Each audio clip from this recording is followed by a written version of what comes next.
Everybody, welcome to the Rule of Three podcast, a weekly catch-up from the weekend's games and a who's who to pay attention to going forward.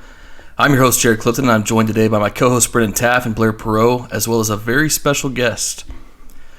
We're going to move fast through the big stories from Week 12 and even play a few games today, but before we get kicked off, let's check in with our coast-to-coast hosts.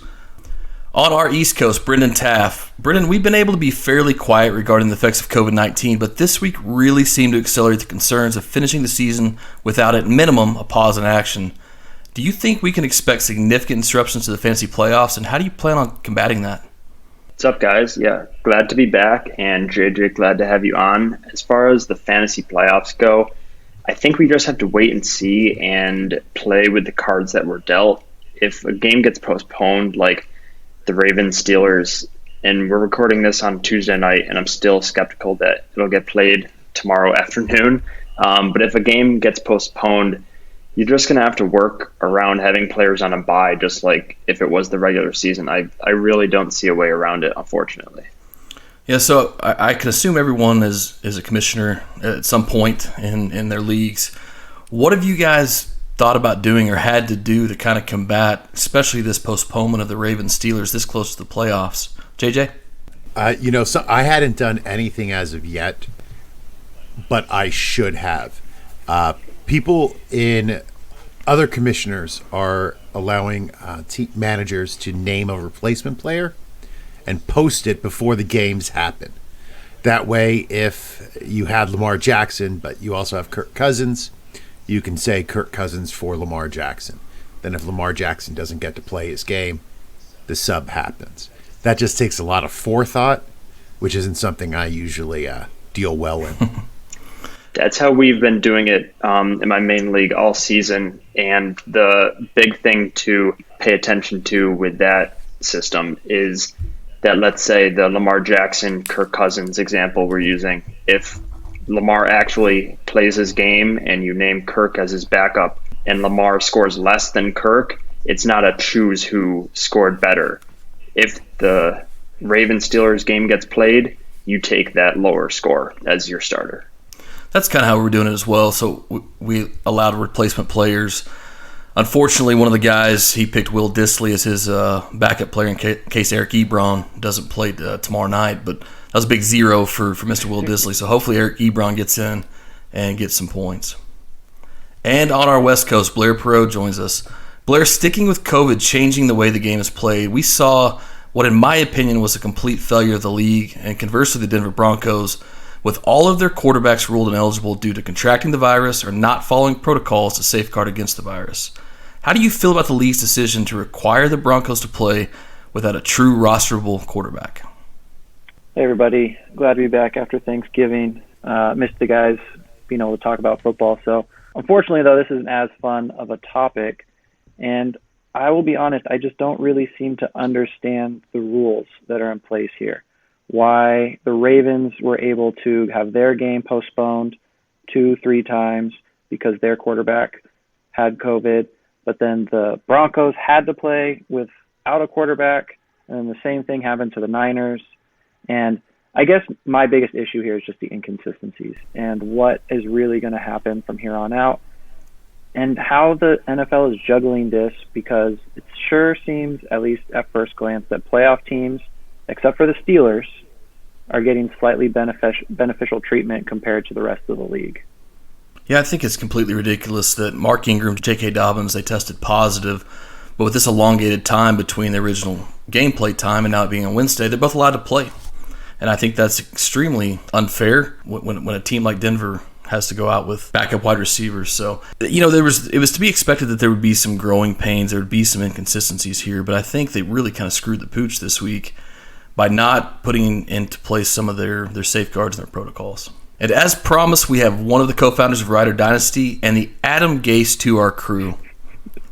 I take it back immediately. I take it back immediately. He is our fearless leader, JJ Winter. JJ, one last thing related to the topic of the Broncos quarterback situation. They obviously were ill-suited to handle the lack of a signal caller to keep the defense honest against the run. Is there any team in the NFL that could pull off an offense that resembles an NFL caliber squad without a single quarterback? Well, first, I am very excited to be on the show, despite being called Adam Gase, which to a Jets fan is, you might as well just punch my mother. Punch my mother, kick my dog. I don't even know what you could do that would be worse than calling me Adam Gase. However, could an NFL team win? Is it without a QB? Yeah, I mean, the last I noticed, the Buffalo Bills were first in the AFC East. Oh, come on. Shots come fired. No, too soon? We're all Bills Mafia here, so you're taking on all three of us. So. Yep. No, but seriously, though, aren't we seeing that right now with the Saints? I mean, there isn't a universe where Taysom Hill can be considered a QB except that he lines up behind the center. I mean, Atlanta is a bottom 3 in almost every defensive passing statistic, and Hill made it to his second read maybe, 3 or 4 times in that game? He takes a peek at Michael Thomas and then either throws it to him or runs the ball. So, I don't know. I think we're kind of seeing what a team can do without a true quarterback in New Orleans. Speaking of the Saints and Taysom Hill, how devastated are Alvin Kamara owners right now with the lack of catches that he's going to get for the remainder of the season unless Drew Brees comes back? What do you do? I don't think there is anything you can do. Like I said, Hill's not making a second read. That's why he's not. You can't dump it down if you have one read. You either throw it or you run. They have until the 20th. That's when they face the Chiefs. That's a big matchup. You're not going into that game. I mean, you can't go into that game wanting to win with Taysom Hill as your quarterback. You're going to have to put up points. And Taysom Hill isn't going to be able to do that running the ball. I even think Atlanta this week, if Atlanta gets up on them by 2 touchdowns, what's New Orleans going to do? I just don't get this whole Taysom Hill fascination. I don't know if he has pictures of Sean Payton. I think there's a good chance that there may be pictures of Taysom Hill and Sean Payton together. That makes a lot more sense to me. That's a possibility. There's a non-zero chance of that being true. So do you guys think that they're going to go with Winston then? Is that where this is headed, or you think they're just going to have to bite the bullet and ride it out with Hill? I don't think it's biting the bullet. I think there's clearly a love affair like we're talking about. I think this is his choice. He could have gone to Winston 2 games ago against Atlanta, but he's choosing to ride with the special teams tight end guy. So it's very strange. Well, so Brendan, back to something from a number of pods ago. Is this just a sunk cost fallacy where they've paid him $21 million and they need to justify that? Or you really do think that this is all Peyton and his genius? Well, I don't think it's his genius because I don't agree, even though they are 2-0 with Hill starting. But I mean, Peyton chose to pay him $20 million. I don't understand, and I haven't really seen a good reason from anybody on the internet or a podcast that would prove that Taysom Hill deserves that money, A, and then B, deserves to be the starting quarterback for the Saints right now. Not for nothing, Blair. Every time you say sunk cost fallacy, I get a little excited. Was that Brendan? That was Brendan's term, wasn't it? That was Brendan. I got it. Yeah, Brendan's term. Okay. You just Baker Mayfield his sunk cost fallacy. Get some original material. Well, we will be here every Wednesday all season long, so let's get going with the Point After Report. Kind of a bummer week for marquee matchups, but in the 2 games that best held that moniker, we saw huge games from Derrick Henry in their decisive win over the Colts, and from Tyreek Hill in a matchup that ended up being much closer than it felt. Are these guys the gold standard at their respective positions going into last week of the fantasy regular season and into the playoffs? Brendan? Yes and no. Henry, yes. He has Cleveland, Jacksonville, Detroit, Green Bay next 4 weeks, while Dalvin Cook has Tampa Bay, Chicago, New Orleans for the playoffs, and is now banged up again. And like we were just talking about, Kamara's stats have taken a nosedive. For receivers, though, I actually think it's Devontae, and this is purely based on matchups, even though both of these guys are matchup-proof. You just set them and forget them. Devontae has Philly, Detroit, Carolina, Tennessee, while Tyreek has Denver, Miami, New Orleans before ATL in Week 16 for your championship. So obviously they're so close, and either guy can win you your week any given week. It's really just a 1A, 1B ranking, but I would give the slight edge to Devontae for right now because of the schedule. I think I would agree with that assessment because watching Aaron Rodgers in the red zone, what used to be half of the targets and opportunities going to Aaron Jones within scoring range, they all seem to be going to Devontae Adams now. And so I think Rodgers just feels incredibly comfortable with him. And so while Tyreek could maybe take the top off of defense, the volume and consistency of Adams is just impeccable right now. Do you think there's any drop off at all, or is it a boost with Allen Lazard back? Blair? I don't think there's any drop off. I think Adams is just so clearly his number one option that it doesn't really matter who else is out there. He's going to be looking for him. And I don't know the exact numbers, but I feel like Lazard does not get a whole lot of red zone looks. Most of those are going to Adams and Tunyon as well. But for right now, it looks like it's going to be Adams for me. So talk the Bucs for a moment. So Tom Brady now has a 10-7 touchdown interception ratio over his last 5 games and just above a 60% completion rate on 41 passes per game. Is Bruce Arians asking too much of a 43-year-old quarterback, even with the stellar Vikings, Falcons, Lions finish? Or do we feel okay with the bye week coming at the perfect time? Blair? I think the playoffs is going to be more of a situation like you're saying where the matchups are just too juicy to really pass up. I do think Tom Brady has taken a significant step down, and he's just not looking like quite the same player. His decision-making, which has never been in question, is all of a sudden coming into question. And I think he will be fine for the playoffs, but I think this is going to be the final hurrah for him, and I don't expect anything out of him next year. Well, speaking of bye weeks, the Panthers limp into theirs now 4-8 for the year. What is the likelihood that we see meaningful snaps from CMC going forward with their path to relevance nearly zero in a lost season under Matt Rule? JJ? I mean, if Matt Rule likes coaching in the NFL, he's going to utilize CMC to his the full extent possible. NFL owners don't tend to remember the specifics about every game. So, say 2 years from now, Rule's on the hot seat. They're going to question his win-loss record and not care if during a part of the season he was missing CMC or they decided not to give CMC his normal workload. It's a math equation. So if you coach, you need to put your best players out there because you need to win every game. Same thing with the players. That's why you don't see coaches really wanting to tank in the NFL either. I mean, it's math, and CMC's the right answer. That's what they need. You think there's a fair split somewhere with CMC and Mike Davis where Mike Davis still retains some relevance?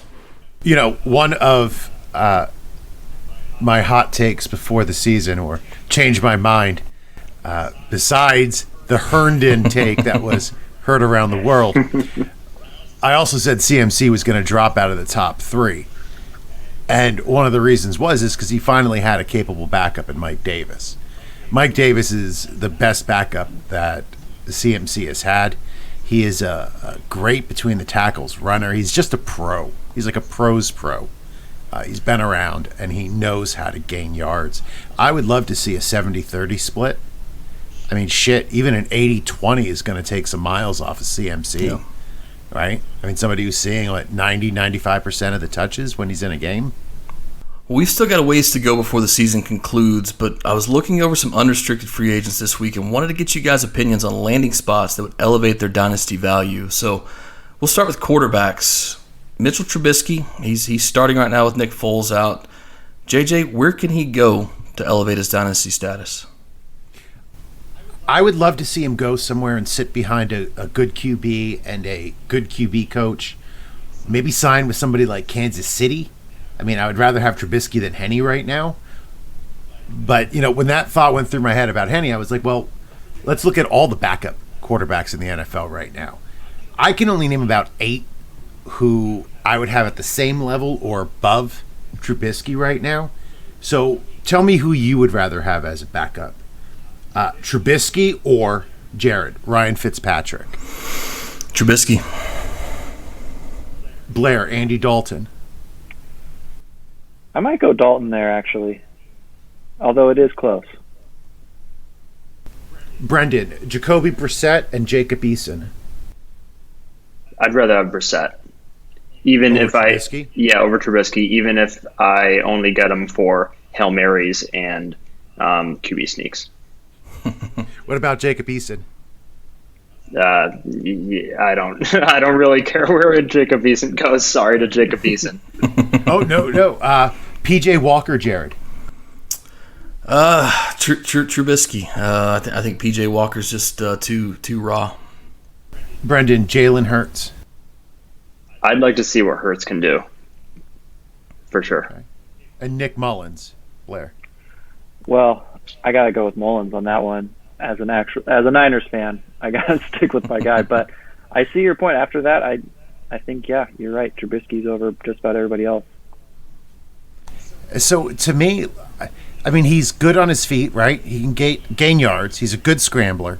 He doesn't do it a lot, but he can get yards, and he's not bad throwing the ball. I mean, he's 3-1 this year. Yeah. So I don't know. No, fair point. He's better than Foles. Yeah. Yeah. Brendan, switching over to you. Cam Newton will be at the end of his 1 year, kind of prove it deal in New England. Is he best staying in New England, or is there another home that could elevate him?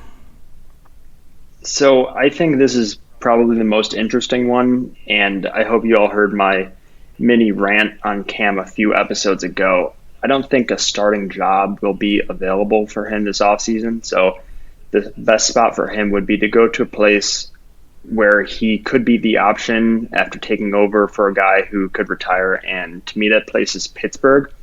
Cam could handle the weather. He's a big guy with a strong arm. He's smart. He's been around the league for a while, and he's going to one of the smartest organizations and coaching staffs in pro sports, really. He's a big rah-rah, look-at-me guy, which wouldn't mesh very well with every head coach, but Tomlin is probably the most well-liked by his players coach there is, so I don't foresee any chemistry issues there.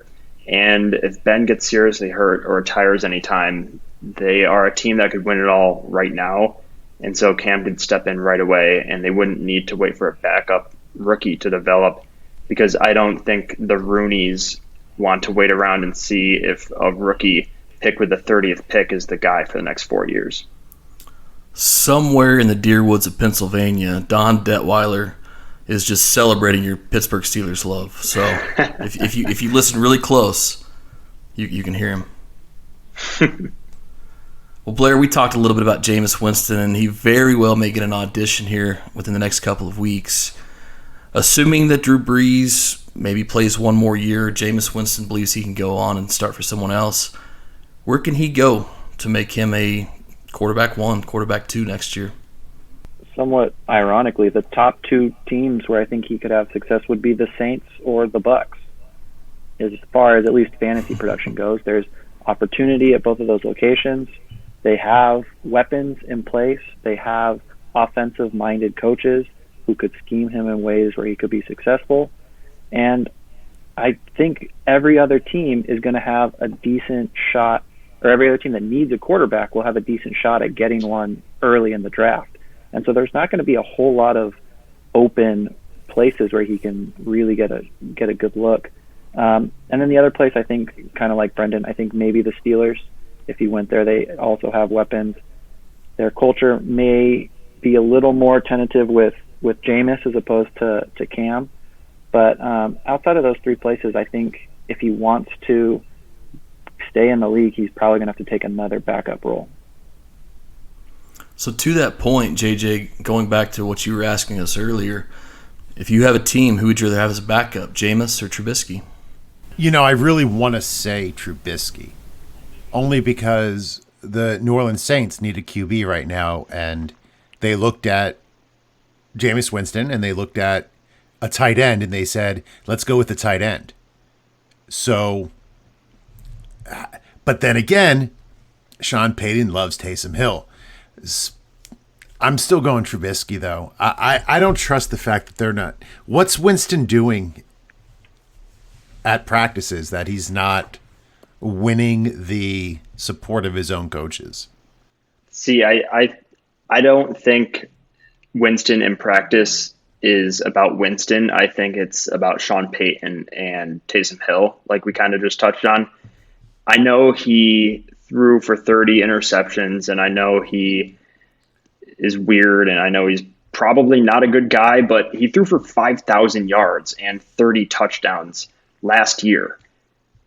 And so if I'm a team that hasn't had good quarterback play in a while, I would like to take a shot on that guy. Well, not that I'm yelling into the woods again, but I mean, a big, dumb, strong-armed quarterback seems like right up Pittsburgh's alley. You're right. You're right. I mean, they're literally like the ebony and ivory of the same person. So I think he would be great signing on as the backup, too. I mean, much better than Mason Rudolph. Pittsburgh's going to have 9 quarterbacks in their quarterback room this next year. Exactly. Only if we're all hired as their GM. And thankfully we won't be. Yeah. Well, moving on to running backs, Kenyon Drake, he's back and he's looked pretty good last couple of weeks. But he's a free agent at the end of this year, and I tend to believe that Chase Edmonds is going to get the opportunity next year. Where does Kenyon Drake go to be relevant, to be a star? Well, as a guy who has Edmonds on his fantasy team, I hope he's the starter next year. But if we're talking about elevating dynasty value, I don't see a better spot than Atlanta for Kenyon Drake. Todd Gurley is out. If they're smart, they'll spend all of their draft picks on defense. They'll have a new head coach who will presumably be more competent than Dan Quinn. And there's nobody else in that backfield to threaten his touches. Ito Smith and Brian Hill just aren't cutting it. Talking about the Steelers a little bit more tonight, James Conner is a UFA after this season. I don't know if he'll get re-signed or not. It seems like a Pittsburgh Steelers move to just have the next man up in the running back room. So, Blair, where does James Conner go and continue to be a fringe RB1? I would love it if he stayed in Pittsburgh just because of he's a hometown guy. He's got such a great story. They seem to love him there. But if he does move on, apart from the Falcons, which Brendan already talked about, that would be a great landing spot. I could see him doing well on the Dolphins just because there's opportunity. It's an up-and-coming team. If they want to spend all of their draft capital on other more important pieces to surround Tua and that offense, I could see him coming in and being successful there as far as getting the opportunity and then having a decent team around him. That's a good point you mentioned about the draft capital there. I think Brian Flores is a very smart football mind, and I don't think he's going to draft a running back early on. So maybe if they take one in, the 6th or 7th round there, that guy wouldn't threaten, to take touches away from Conner. So yeah. I thought that was a good point. Thank you. Well, moving on to the guy that's probably the safest bet to re-sign with his team from anyone we've talked about. But Green Bay does Green Bay things, and they love to piss off Aaron Rodgers. So Aaron Jones is a UFA after this season. I don't know if Packers will pay him or not. JJ, where would be a good landing spot for him? Well, if we're not going to Miami and we're not going to Atlanta, I would love to see him in Houston. Who's in his way? David Johnson? That's it. But him paired up with Deshaun Watson, man. You talk about an electric backfield between the two of them. Find them a receiver or two. It's going to be lights out for that offense.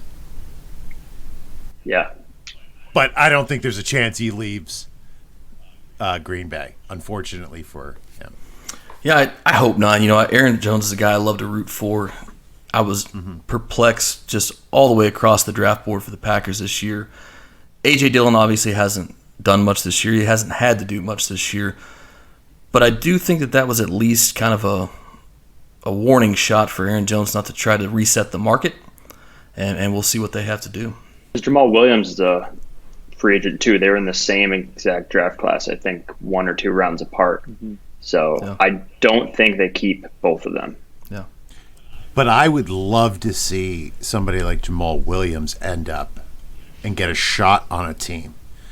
Because honestly, I mean, he is no Aaron Jones. Not many people are.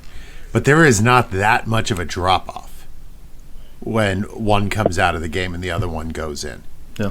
I mean, the touchdown upside of Aaron Jones is unremarked. Like, you can't match that. But the production-wise and how they look on the field, Jamal Williams is a really good back. Yeah. I mean, much better than A.J. Dillon, in my opinion. But does he have the quads of A.J. Dillon?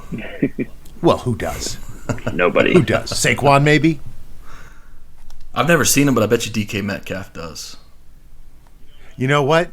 I guarantee you, DK, he's doing all curls and bench in there. He has those scrawny little legs. He's not working on his quads. We know he's not doing the 3-cone drill. Wah, wah. Well, that segues us into wide receivers pretty well. So our first one, unfortunately, had a bit of bad news this week with a 6-game suspension for PEDs. He's owned it. He's going to take his suspension. He is going to miss 1 game to start the 2021 season. But back to Houston, JJ. Will Fuller, where is his best landing spot? Well, he was healthy all year, so you had to figure something was going on. I would love to see him go to a team that really is in desperate need of wide receiver. Someplace like, I don't know, the Jets would be fantastic. Or my hometown team, the Eagles. I mean, he can walk onto either of those teams. They're both desperate, so they will take a risk on somebody who isn't a problem in the clubhouse. Right? He just had busted for PEDs. I don't even think that's that big of a deal in locker rooms anymore. So I think either the Eagles or the Jets would be a great landing spot for him, especially with Trevor Lawrence throwing the ball. Yeah, so if you're choosing between the two destinations, JJ, who do you want throwing you the ball? Trevor Lawrence, who's unproven in the NFL, but everyone seems to think he's the best prospect since probably Andrew Luck, or Carson Wentz, who has just struggled mightily this year. And Sam Darnold's not an option. No, he's at the Colts. I would go with Trevor Lawrence, only because of the draft capital that the Jets now have. They're loaded and they're going looking, they have a lot of draft capital to move around the next 2 drafts. And I think whatever coach comes in is going to get Lawrence. He's going to get a ton of first-round talent and really going to be able to make things fly. I mean, I would love to see what they do with Fuller in there. Match it up. Back to Pittsburgh once again. Juju Smith-Schuster will be a free agent after this season. Brendan, do you stick around Pittsburgh, or are the weapons too much around him now for him to keep a spot? No, I don't think he sticks around Pittsburgh. And I know we just mentioned Will Fuller, but I think I'm going to say Houston. If we're talking about elevating dynasty value, they're 2 very different receivers. Fuller's more of a downfield threat, but and Juju's more of a possession slot guy. If I was going to start a franchise from scratch right now, though, and I had the 2nd pick after Mahomes, I don't think I would pass up Deshaun, to be honest. Even though they don't have any picks and they have a ton of holes on their team, I think Houston is the best spot for a head coach like Joe Brady or Brian Dable or Eric Bieniemy to go to because of Deshaun. With Fuller gone, like we said, they only have Brandon Cooks and then nothing else really. Juju would thrive as the slot guy sitting in that 10 to 20 yard range for Deshaun, just racking up all kinds of mid-range targets. So outside of ownership, so if we take ownership out of this, because I think the Houston's owner's a whack job too, like the Jets owner. I mean, the Jets do seem like they have more talent and more draft capital right now than the Texans, at least on offense, especially with, assuming they get Lawrence. And I don't think that's because I'm a Jets fan. They just seem to have more, talent up and down the roster. Yeah, and you're right. I do like what Joe Douglas has done since he's gotten there. Quinnen Williams looks really good this year. Mekhi Becton looks like a stud already. So I do like what he's done. Obviously, their owner is just, I don't know, I don't even think he knows what their record is. He's over in Europe somewhere. And the Texans, do they even have a GM? I don't know. I don't think so. I think Bill O'Brien was both GM and head coach. So the thing is, for me, though, Lawrence is obviously fantastic. Just like Jared said, best prospect since Andrew Luck. I don't think many people will disagree with that. But I don't know if many people will disagree with me that Deshaun is the next best thing after Mahomes for young quarterbacks. And that kind of seems like a really good scenario, like a best case scenario for Trevor Lawrence. Like if Trevor Lawrence turns out to be Deshaun Watson in 3 years, that's awesome. Like, yeah, I don't think you can expect much more than Deshaun. So you've already got that piece in Houston, whereas Lawrence is still a question mark. Yeah, I agree. I think it's a little bit of a mirage. I think Texans are more top heavy as far as talent goes because they've had the DeAndre Hopkins and the Will Fullers and the Deshaun Watsons. But I think it's got to be frustrating for Jets fans. But sometimes you got to tear it down to build it back up. And the NFL is such a league of parity, unlike any other sports league that we've seen. They've done the work, regardless of what Woody Johnson has put into it. I think you're absolutely right about Joe Douglas. They do have the draft capital. Mekhi Becton, first of all, he has quads like A.J. Dillon, I guarantee it. But he's going to be fantastic. He's a tank of a man. He's going to be able to protect Trevor Lawrence for a long time.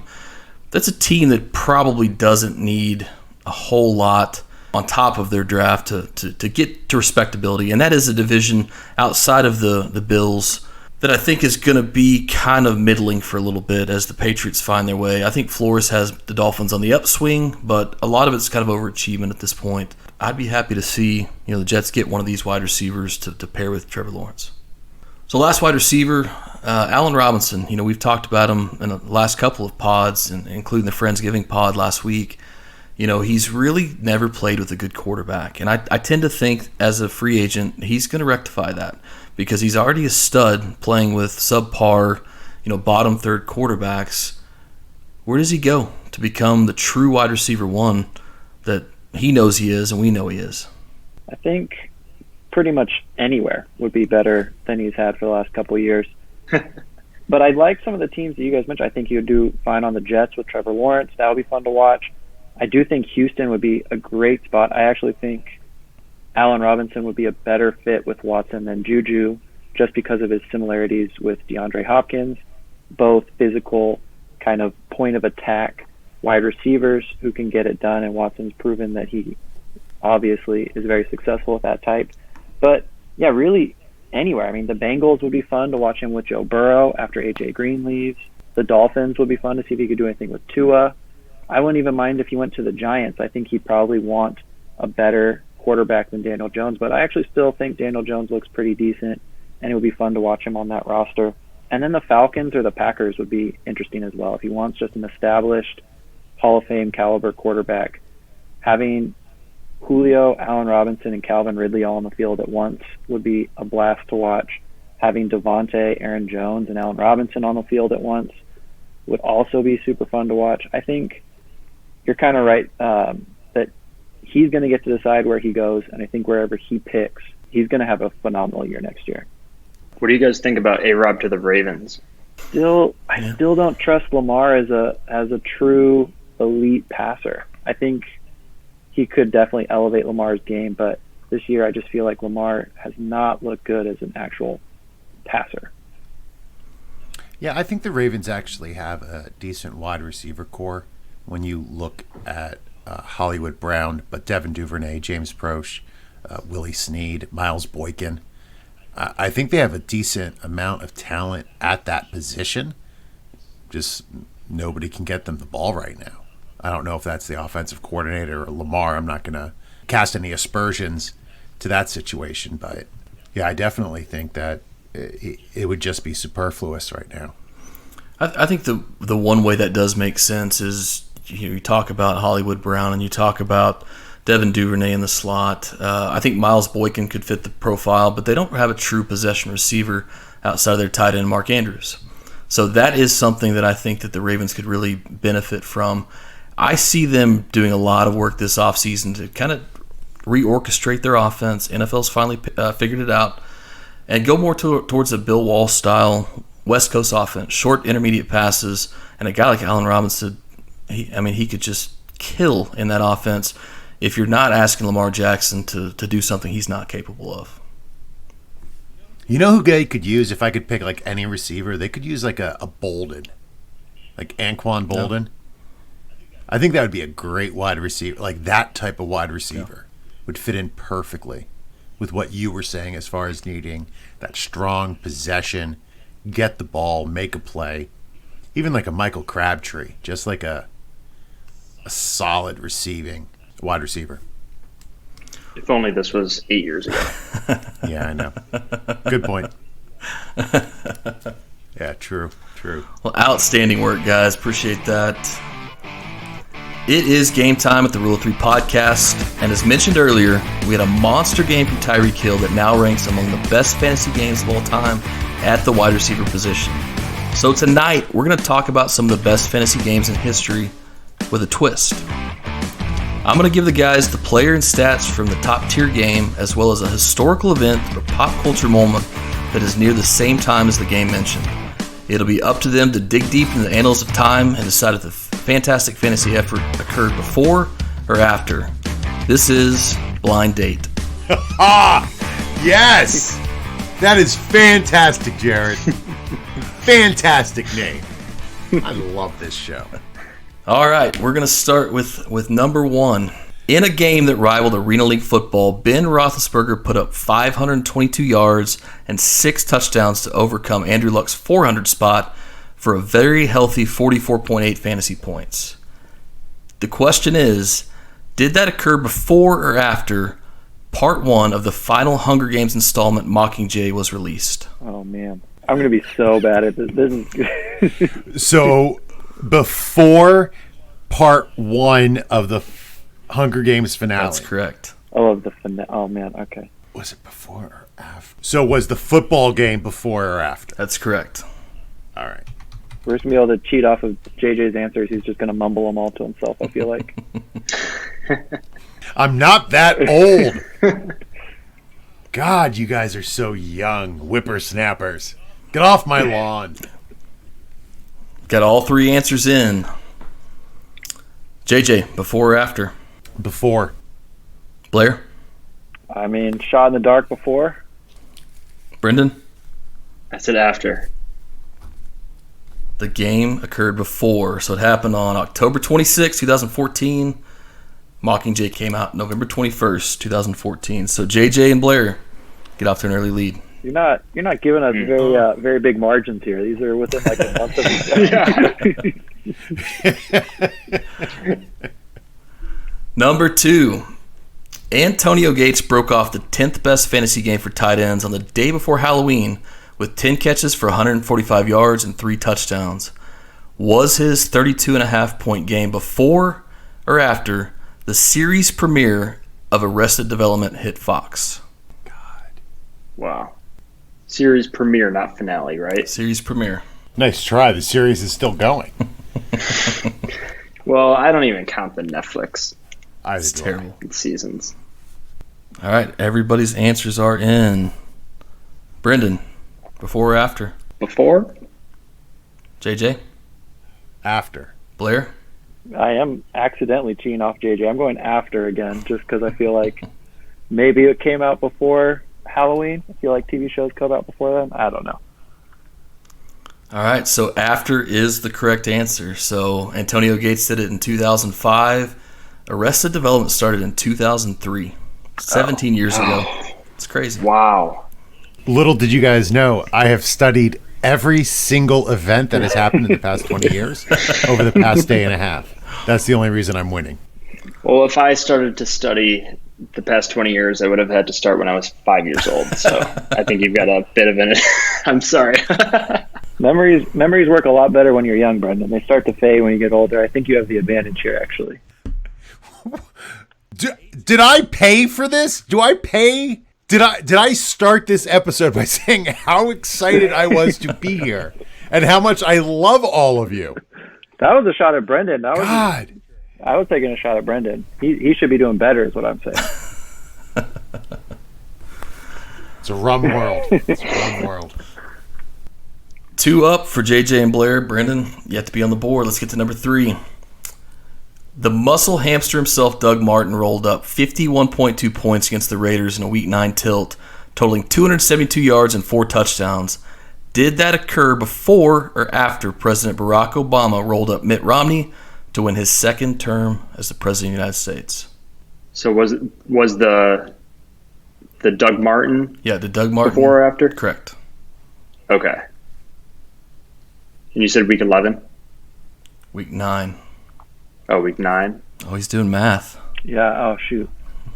Good call there. All right, everybody's answers are in. Blair, before or after?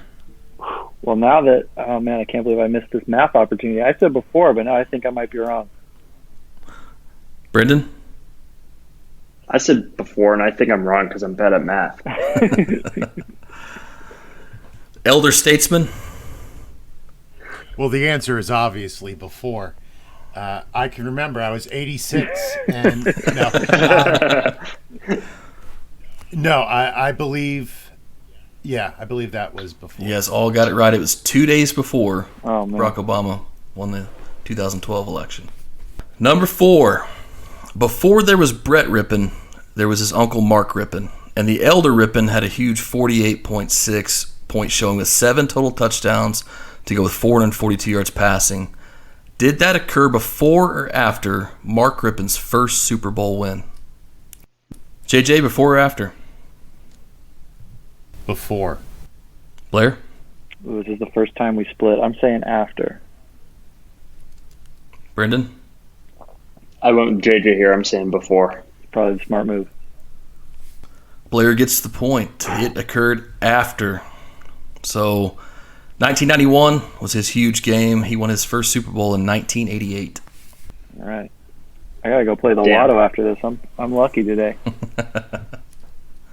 Well, who here remembers Jonas Gray? Anybody?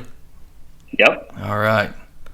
Well, on one magical Thursday evening, Gray was an immediate fantasy darling with 38 carries, culminating in 201 rushing yards and 4 touchdowns. Not bad for a guy that came to the game with 131 total yards for his career. With Gray obviously breaking a lot of tackles during his big night, did he shake it off before or after the release of Taylor Swift's multi-platinum 1989 album was released? I remember both of these things clearly. I just can't remember. The order, yeah. I also think it's funny how the Jets fan and the Bills fan here both remember the Jonas Gray experience for the Patriots. I don't believe he had any rushing yards after that game. I think he showed up late to practice the next day and got cut. Cut. Wow. Yeah, And never played again in the NFL, if I'm not mistaken. that's I right. think you're right. That's how you go out on top. Before or after? Before. Brendan? I said before too. Blair? I also said before. 3 befores, 3 wrong answers. Oh, So he did it on November 16th, 2014, and the iconic Taylor Swift 1989 album came out on October 27th of the same year. No points. No points for you. Number 6. This is a tough game. Like, you're not even giving us, like, a week difference. I thought it was going to be years. You could literally ask me, did Black Friday or Thanksgiving happen first last week? And I would probably say Black Friday. It's 50-50. I think the odds are better than the riddles, so I thought I had finally cracked the code, and it was just going before, after, but no. just a quick score update. Blair 4, JJ 3, Brendan 1. Ooh, Not good. yikes. I was just going to say it's tough because there's only 2 options, and on tests in school, when I don't know, I would just put C. Well, isn't that the 50-50-80 rule? Like if you have a 50-50 shot, you'll get it wrong 80% of the time. I don't know where I heard that, and I know it's mathematically not true. No, that sounds sound to But me. for me, if I'm guessing 50-50, I'm always wrong. Yeah. Well, for our leader, here's one that is right up Blair's alley.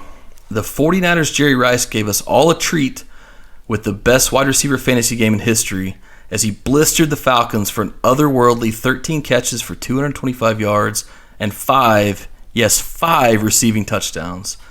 Did Rice's explosive display happen before or after the Iraqi invasion of Kuwait that led to the first Gulf War? This is right up my alley. This is easy for me. I got this one. JJ, you might have to tell him what the Gulf War is. Yeah. It was a war between Sunoco and Gulf gas stations. It was horrible. Many pumps were lost. Oh, wait, I have to answer this. Oh, shit. I'm just going to keep answering the same way and hopefully get one right. That was my strategy, too. Yikes. All right, Blair, this question was for you, so what was it? I said I'm 98% sure this is before. Brendan? I hope he's right. JJ, make it three for three? I said before as well, but I do remember sitting there watching the shock and awe campaign of that first Gulf War with, who was it, Wolf Blitzer? Wow. There are a couple like iconic news correspondents. So I think we're talking about the wrong Gulf War. 'Cause Shock and Awe was the Was that the second that was the one? George W. Bush version. That was the sequel to the original George H.W. The Bush. first one, what was the first one then? It was Iraq invading Kuwait, and then No, I remember. yeah, Damn it, I'm not stupid. I remember what the war was. I just thought there, like, Shock and Awe was.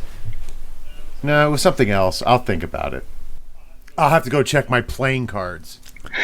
Well, We collected them all back then. We didn't have TV. did you get the General Schwarzkopf playing card? I didn't have any of them. Well, you guys are wrong again. So Damn you.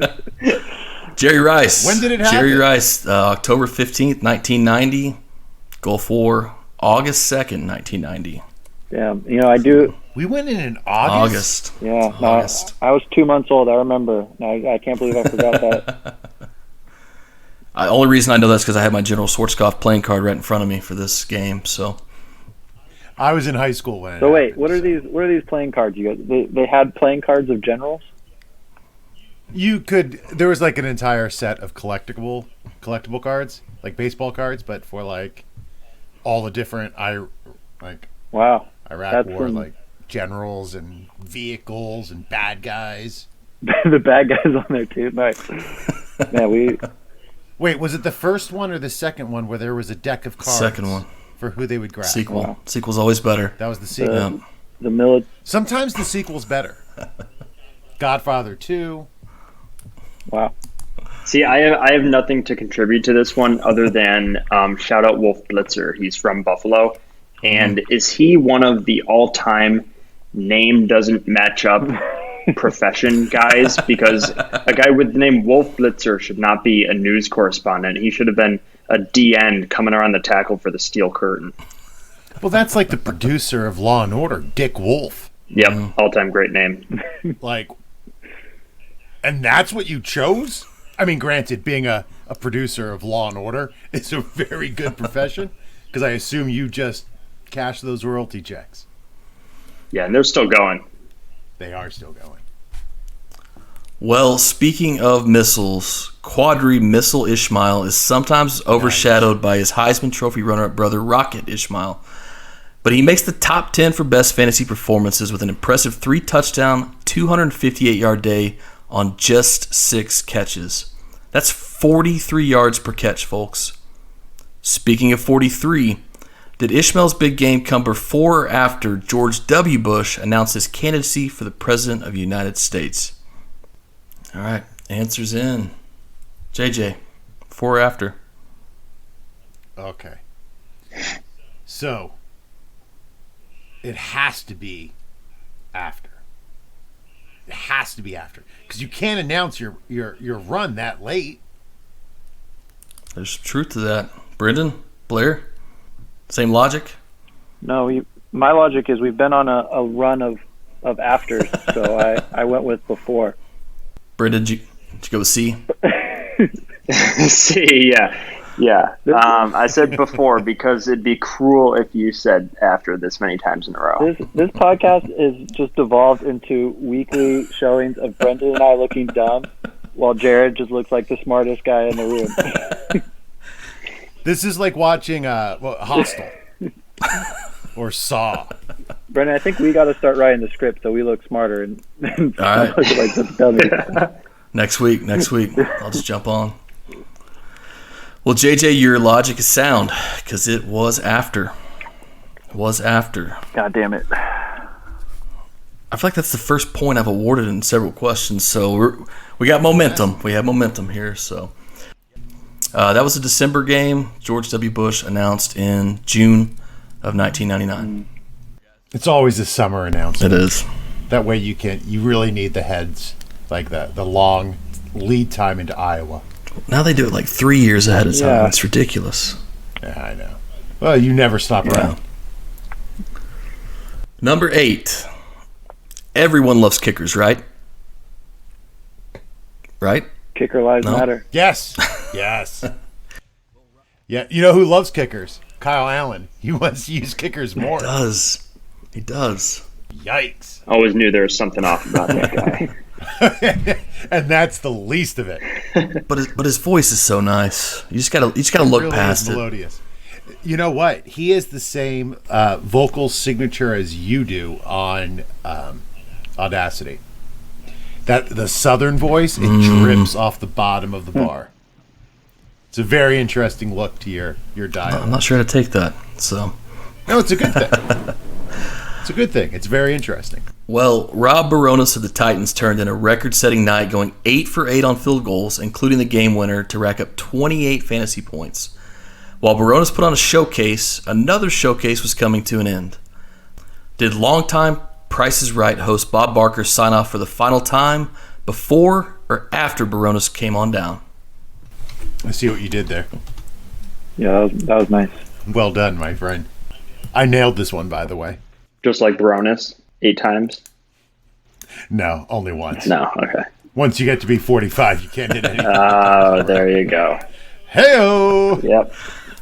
Be here all week. Is that Goskowski's problem right now? Oh. Always goes to the left. I can commiserate that. All right, now we're done with dick jokes. Brendan, before or after? After, he said confidently. Blair? I mean, it's got to be before at some point, right? I'm going before. You would think, JJ? So as a professional educator, I had to take a class in how to make assessments. If this is not before, this is a really badly made assessment. That's all I'm going to say. So the answer has to be before. You know, you would think it has to be before, but God damn it. but it's after. Oh, It's after. finally got another one. The Brendan comeback begins. Bob Barker stepped away in the middle of the summer, June, and Rob Baronis hit his 8 field goals in October 2007. Did you not have a calendar app that went before the dates you were searching I must for? not have. Like somehow the way you were looking for these things.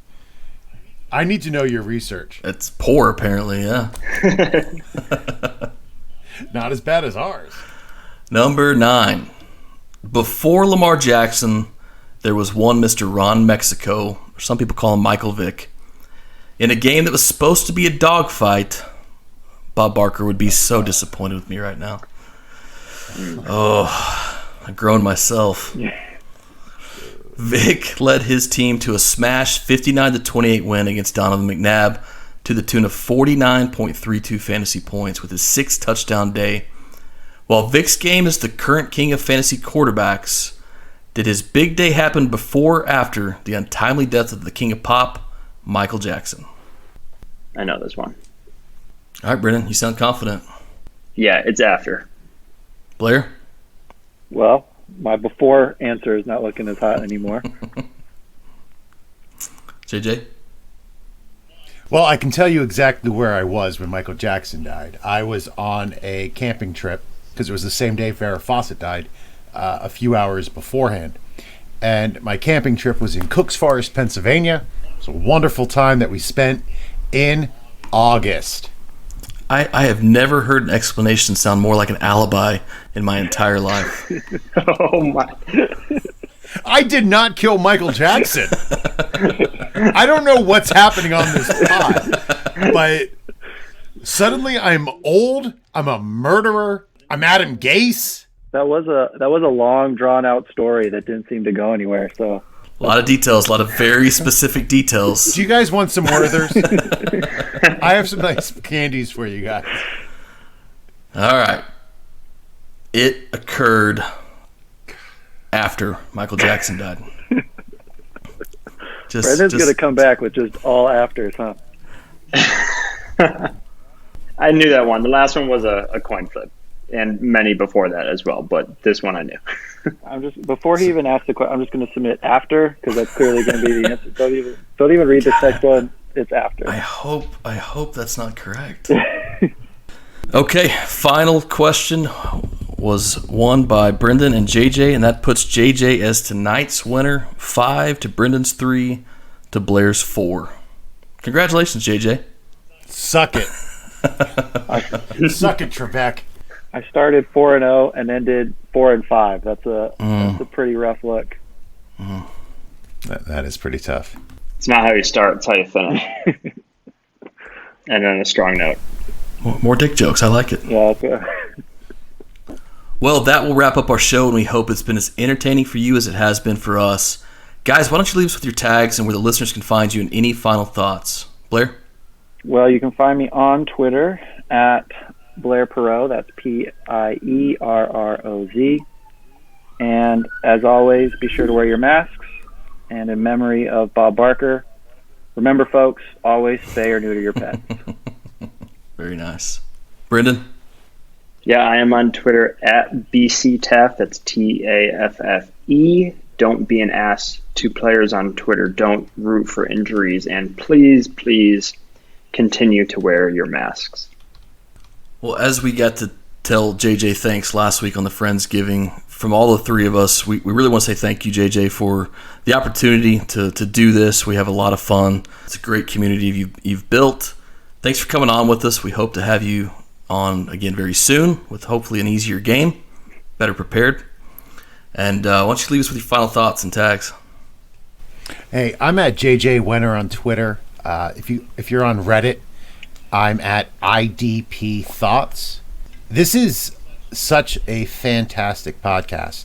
I know I say it all the time to you guys, and I think sometimes you think I'm just saying it, but I really enjoy listening to the three of you. I love the writing. I love the back and forth, the banter. It is fantastic. So I am so thankful to have you guys in my life.